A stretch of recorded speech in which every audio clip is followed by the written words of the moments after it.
রাজধানীর উত্তরায় milestone school and কলেজের একটি ভবনে বাংলাদেশ বিমান বাহিনীর একটি প্রশিক্ষণ বিমান বিধ্বস্ত হয়েছে।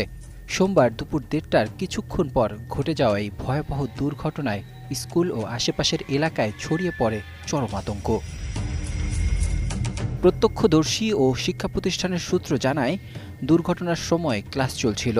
হঠাৎ বিকট শব্দে আছড়ে পড়ে বিমানটি। সঙ্গে সঙ্গে আগুন ধরে যায়। মুহূর্তেই পুরো ভবন ধোঁয়ায় আচ্ছন্ন হয়ে পড়ে। আগুন ও ধোঁয়ার কারণে অনেক শিক্ষার্থী আটকা পড়ে ভিতরে।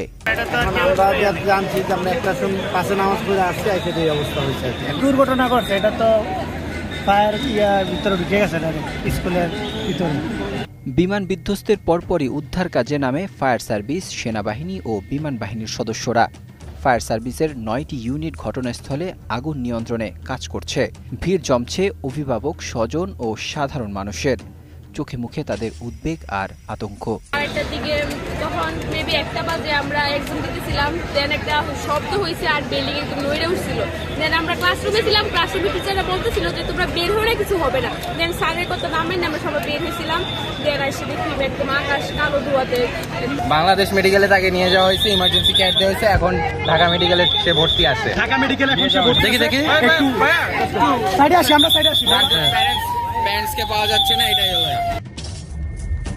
স্কুলের হিসাব বিজ্ঞান বিভাগের সহকারী অধ্যাপক সবুজ মিয়া জানান, দোতলা ভবনের গেট বরাবর বিমানটি বিধ্বস্ত হয়। তখন কিছু শিক্ষার্থী স্কুল থেকে বেরিয়ে গেলেও অনেকে ক্লাসে অবস্থান করছিল। তিনি বলেন, বিমানটি পড়ার পরপরই ভয়াবহ আগুন ধরে যায়, চারপাশ অন্ধকার হয়ে ওঠে।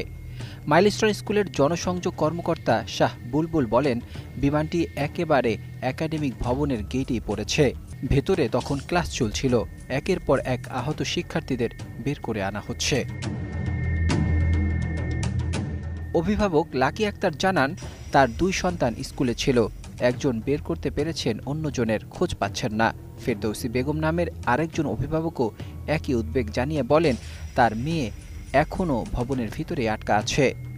ঘটনাস্থল থেকে ফেসবুকে পোস্ট করা ভিডিওগুলোতে দেখা গেছে, ছোট ছোট শিক্ষার্থীরা আগুনে দগ্ধ শরীর নিয়ে ছুটে বেড়াচ্ছে। এক প্রত্যক্ষদর্শী লিখেছেন, ছোট বাচ্চাগুলো পোড়া শরীর নিয়ে হেঁটে বের হচ্ছে, এটা সহ্য করার মতো না।